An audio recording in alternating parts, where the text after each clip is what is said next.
Chapter 5 begins much as Book 2 of Anna Karenina begins. A daughter is ill, and she is ill from moral causes. In Anna Karenina, Kitty has been rejected by Vronsky and has rejected Levin. In What Is to Be Done, Katya, the young girl, is in love with a man her father deems unworthy. The father has forbidden the match. The girl becomes sick. Doctors are called in, and they cannot identify the cause of her illness. The father is clueless about the cause of her illness and somewhat callous. Quoting Drago from Rocky IV, "If she dies, she dies. Let her die. That's better than her being unhappy," says the father. In Anna Karenina, it is the father that recognizes Kitty's illness as a moral illness relating to a failed love match. In What Is to Be Done, it is Kirsanov, a doctor, who figures it out.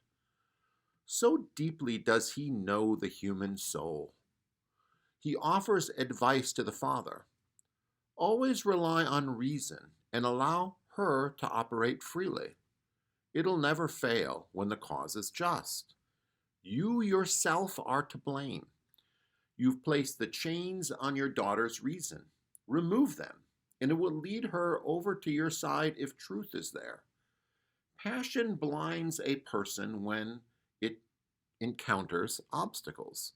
Remove them, and your daughter will be reasonable again. So human error comes from obstacles to reason's free use. The free flow of human reason will lead to truth. Clean out the obstacles, and you get reason. Women will see through fake men or rakes. How do rakes even come about? Apparently because the obstacles have been placed in their path. Freedom and independence are solutions to every human problem.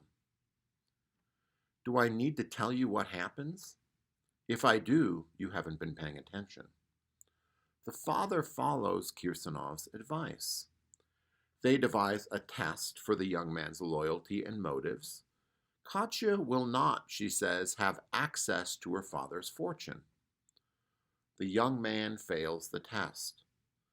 Katya recognizes that the man to whom she was going to give her heart was not worthy of it. She takes the opportunity to learn about the world and set a goal for herself, a goal to abolish poverty. Would that I had reacted to every misjudgment with such an agenda.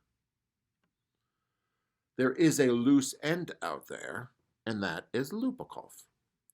I mention this only in passing. After the girl set a goal for herself, her father begins to sell his factory. The factory had, after all, attracted the young rake to the daughter with hopes of inheriting it. Best to get rid of it, so all would know a suitor's motives.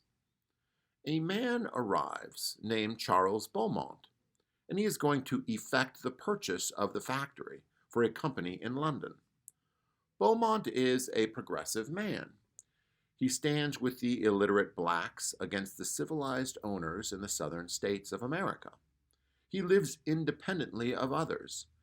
He hates how American girls are the only ones in the world who aren't tampered.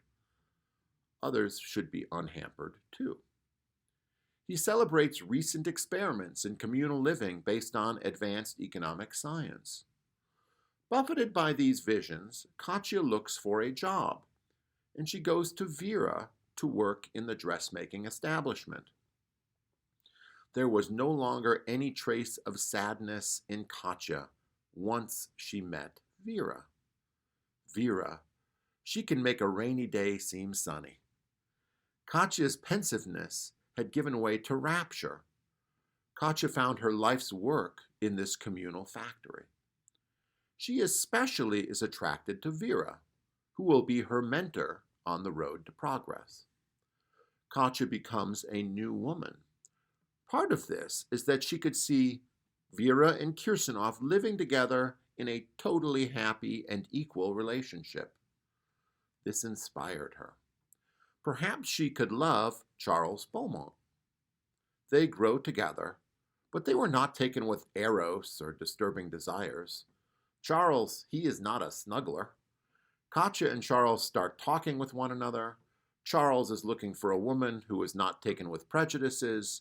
He is looking for someone who aspires to independence, who aspires to all the virtues of independence, who is progressive in her attitude, and who adopts a vision of human development. Vera agrees to be Charles' wife and goes to meet Vera with her. In section 19 of chapter 5, Vera, on seeing Beaumont, says, "Verily he is risen." You see, Beaumont is Lupikov. The Kirsanovs move next to the Beaumonts in section 21, and the two couples form a commune of sorts. They are intimate friends. They never stand on ceremony with one another. Eventually, again in passing, it says that Katya has a child. It is mentioned right near the end of section 22. But there is no problem presented by the child. The couples live harmoniously and amicably, quietly and boisterously, playfully and industriously. It is all so beautiful and sound. Wow. Every opposite is encapsulated in this pair of couples. Quiet and boisterous, playful and industrious. Double wow. While that is not the end of the novel, it will be the end of my analysis of the novel. This is a complete vision of human happiness. All the loose ends are tied up. Communal living amidst independent people emerges as the ideal that Vera and her consorts represent. What are we to make of this novel? Obstacles can be overcome. The understanding of human psychology informing this novel is this: it is both possible and desirable for human beings to overcome self-interest, understood in a peculiar way. The love of one's own, including one's own life, and also one's own children, one's own lover, one's own property, is the source of evil. It would be desirable to overcome it. And one overcomes the love of one's own through a love of humanity. A developed character divests himself of love of his own and replaces it with love of humanity in general. This obviously means that the family and marriage must be overcome, as they are in the book. It means that private houses and private property need to be overcome, as they are in the book. It obviously means that there would be no nations and no religions too. Imagine that. The general approach to such a vision is to say that it is not possible, and many dystopian books try to show that. Among these, the most famous is about an experiment by Robert Owens in Nathaniel Hawthorne's Blithedale Romance. Human nature, Hawthorne suggests, is not as malleable as Chernyshevsky or Robert Owens think.